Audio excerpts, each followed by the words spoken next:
নদী ও সাগরে সংঘবদ্ধ ডাকাত চক্রকে গ্রেপ্তারের উদ্দেশ্যে আমরা এই প্রেস ব্রিফিংটা আয়োজন করেছি। প্রেস ব্রিফিংয়ের শুরুতেই গত ছয় ছয় সেপ্টেম্বর 2025 তারিখ মান্যবর পুলিশ সুপার জনাব আফম নিজামুদ্দিন পিপিএম বার মহোদয়ের নেতৃত্বে এবং অতিরিক্ত পুলিশ সুপার জনাব বিজয় সেন মহোদয়ের সার্বিক তত্ত্বাবধানে আমি সহকারী পুলিশ সুপার সাইদ ইবনে রেজা, নৌ পুলিশ চট্টগ্রাম জোন এবং নৌ পুলিশ নৌ থানার টিম সহ আমরা একটা গোপন সংবাদের ভিত্তিতে একটা অভিযান পরিচালনা করি। অভিযানটি নৌ পুলিশ চট্টগ্রামস্থ এই নৌ এলাকা কর্ণফুলী নদীর 1 নং ফিশারিঘাট, পুরাতন ফিশারিঘাট সংলগ্ন লোহার ব্রিজ সংলগ্ন কর্ণফুলী নদীতে নোঙরকৃত দুটি ফিশিং ট্রলার হতে আমরা অভিযান পরিচালনা করি। গোপন সংবাদে প্রাপ্ত তথ্য মতে এবং এই তথ্য প্রযুক্তির সহায়তায় আমরা এই অভিযানটি পরিচালনা করি। অভিযান পরিচালনার সময় আমরা ওই দুটি ফিশিং ট্রলারে যখন আমরা অভিযান পরিচালনা করি তখন 10 থেকে 11 জন নদী থেকে লাফ দিয়ে এদিক সেদিক চলে যায় এবং আমরা 7 জনকে ওইখান থেকে তাদের দুটি ফিশিং ট্রলার থেকে আটক করতে সক্ষম হই এবং তাদের প্রাপ্ত তথ্য এবং তাদের জিজ্ঞাসাবাদে আরও জানতে পারি তাদের ফিশিং ট্রলার থেকে আমরা কিছু দেশীয় অস্ত্র উদ্ধার করতে সক্ষম হই। দেশীয় অস্ত্রগুলোর ভিতরে তাদের যে তথ্য মতে একটি ফিশিং বুটতে দুটি রামদা, দুটি লোহার তৈরি হাতল যুক্ত দা, একটি লোহার তলোয়ার ও একটি লোহার তৈরি বল্লম সদৃশ বর্ষা সদৃশ বল্লম এবং অপর একটি বোট থেকে আমরা 6টি লোহার রড, 7টি লোহার হাতলযুক্ত দা, একটি কাঁচি, একটি শাবল ও একটি লোহার তৈরি হুক উদ্ধার করতে সক্ষম হই। পরবর্তীতে তাদেরকে আমরা জিজ্ঞাসাবাদে জন্য আরও জানতে পারি যে তারা এই বিগত সময়ে আরও 3-4টি ট্রিপ দিয়ে তারা এই সমুদ্র থেকে বিভিন্ন জেলেদের কাছ থেকে তারা মোবাইল ফোন সহ তাদের মাছ নিয়ে এসে তারা এই একই প্রক্রিয়ায় তারা ডাকাতি সংগঠন করেছে। তো পরবর্তীতে আমরা তাদের জিজ্ঞাসাবাদে তাদের মূল হোতাকে এই সম্পর্কে তাদেরকে জিজ্ঞাসাবাদ করি। জিজ্ঞাসাবাদকালে তারা জানায় যে তাদের মূল যে হোতা হরিচন্দ্র দাস, পিতার হচ্ছে মানিকচন্দ্র দাস, তার একটা সন্ধান দেয়।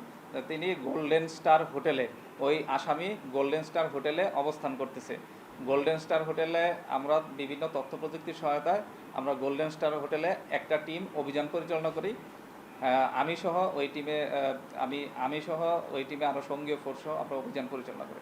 অভিযান পরিচালনা করে 4র্থ তলায় গোল্ডেন স্টার হোটেলের 4র্থ তলায় আমরা তাকে আটক করতে সক্ষম হই এবং ওই সময় তল্লাশিকালে তার কাছে রক্ষিত একটি ব্যাগে আমরা 6টি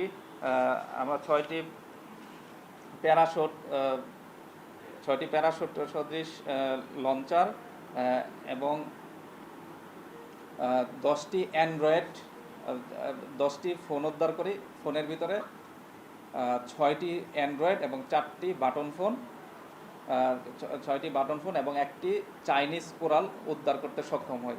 তার পরবর্তীতে আমরা তাকে আমাদের নৌ থানা চট্টগ্রামে নিয়ে আসি এবং তাকে আরও জিজ্ঞাসাবাদ করে জানা যায় তারা এই কাজগুলির মাধ্যমেই তারা হচ্ছে পেশাদার ডাকাত এবং তারা এই কাজগুলো করেই তারা এই জীবিকা নির্বাহ করে, এটা আমরা বলতে পারি। কারণ তাদের আরও বাকি সদস্যদেরকে জিজ্ঞাসাবাদে তাদেরকে বিভিন্ন ভয়ভীতি প্রদর্শন করে জেলেদেরকে নিয়ে আসে এবং এই ডাকাতি সংগঠনের প্রস্তুতি নেয় এবং ডাকাতি সংগঠনের প্রস্তুতি নিয়ে তারা সমুদ্রে বা নদীতে বা পতেঙ্গা চ্যানেল থেকে বাকুলিয়া সহ কর্ণফুলী নদী এবং আশেপাশের এলাকায় তারা ডাকাতি সংগঠন করেছে এবং ডাকাতি সংগঠনের বিভিন্ন সময় তারা যেই কাজগুলো করে তারা ওই পাশে যেই জেলে বা ফিশিং ট্রলার রয়েছে সেখান থেকে তারা জেলেদের মাছ নিয়ে যায়, তাদের মোবাইল বা তাদের রক্ষিত টাকা পয়সা এবং তাদের অন্যান্য খাদ্য সামগ্রী সহ বাকি সব কিছু তারা লুণ্ঠন করে নিয়ে আসে এবং লুণ্ঠন ও দস্যুতা ডাকাতি করাই হচ্ছে তাদের মূল পেশা এবং এইভাবেই তারা দীর্ঘদিন যাবৎ করে আসছে। এই মাসে তারা তাদের ভাষ্যমতে এই মাসে তারা আগে 2টি ট্রিপ দিয়েছে।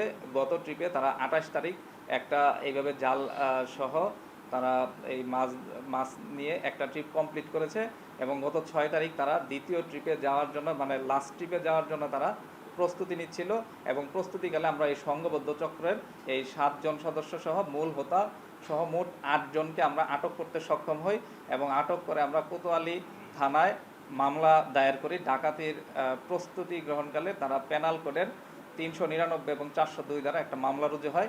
আসামিদেরকে ইতিমধ্যে আমরা এখন কোর্টে সোপর্দ করব, এবং পরবর্তীতে আমরা বাকি যে 10-12 জনের মতন যাদেরকে গ্রেপ্তার করতে এখনও গ্রেপ্তার করা যায়নি, তাদের গ্রেপ্তার অব্যাহত থাকবে। আমাদের অভিযান চলমান রয়েছে। এ ধরনের মামলা এখনও পাওয়া যায়, তবে আদার সেকশনে একটা মামলা আছে, এটা আমরা তথ্য মতে জানতে পেরেছি। তবে আমাদের যে গোপন সংবাদের ভিত্তিতে যে তথ্য আমরা পেয়েছি, তাতে তারা এই সন্দ্বীপ কেন্দ্রিক একটা চক্র এখানে কাজ করে, এটা আমরা তাদের তথ্য পেয়েছি যে সন্দ্বীপ কেন্দ্রিক একটা চক্র এই ডাকাতি সংগঠনের কাজটা করে থাকে। আমরা সন্দ্বীপের বেশ এখানে যে যাদের নাম চলে আসছে, আমরা 8 জনকে গ্রেপ্তার করছি, এদের 2 বা 3 জনের মানে আপনারা হয়তো এই প্রেস ইয়েতে পেয়ে যাবেন, ওইখানে নাম আছে, নাম ঠিকানা দেওয়া আছে। আপনারা হয়তো সন্দ্বীপ কেন্দ্রিক একটা চক্রকে আমরা গ্রেপ্তার করতে সক্ষম হয়েছি। বাকিগুলো প্রক্রিয়াধীন আছে, এখন পর্যন্ত কি অবস্থা আছে এটা এই সম্পর্কে আমার তথ্য জানা নেই। এটা নো পুলিশ হেডকোয়ার্টার তথ্যটা দিতে পারবে।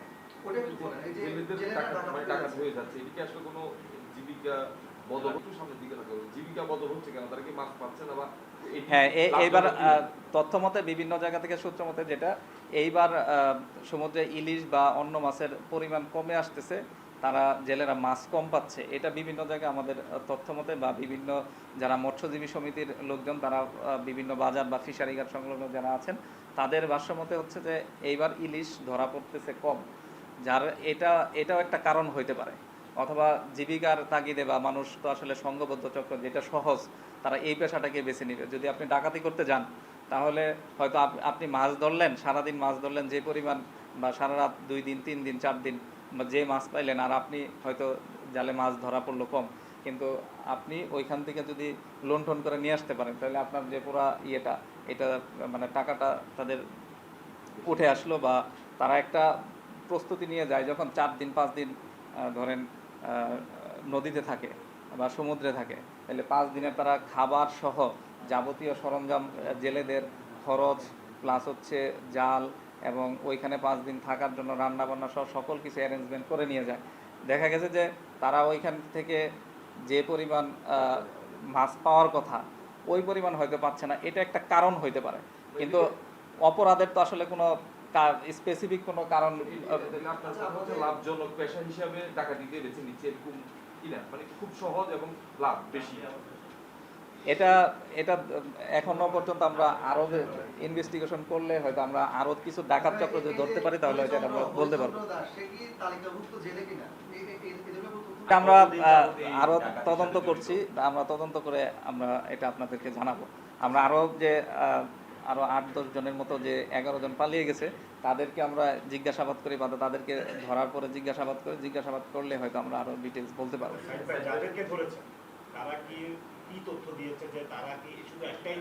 তাদের কাছ থেকে এখন পর্যন্ত সুস্পষ্ট কোনো তথ্য পাইনি।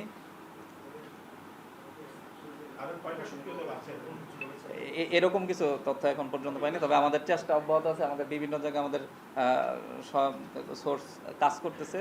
আশা করি আমরা এটা দ্রুতই আপনাদেরকে আরও কোনো কিছু সফলতা আমরা দেখাতে পারবো, আরও কোনো সক্রিয় সদস্যদেরকে আমরা গ্রেপ্তার করতে সক্ষম হব। এই গ্রুপটা কি সন্দ্বীপ কেন্দ্রিক কিনা আপনি একটু বলতে চাইছিলেন? সম্ভবত এদের বেশিরভাগই কি সন্দ্বীপের বাসিন্দা কিনা? এদের ভিতরে মূল যে আছে হরিচন্দ্র দাস, সে হচ্ছে সন্দ্বীপ কেন্দ্রিক। তার ভাই, তাদের ভাষ্যমতে তার ভাইও এই জাতীয় অপরাধের সাথে জড়িত, মানে জেলে, এবং তারা এই ধরনের অপরাধ সাথে জড়িত আছে বলে তারা স্বীকার করতেছে।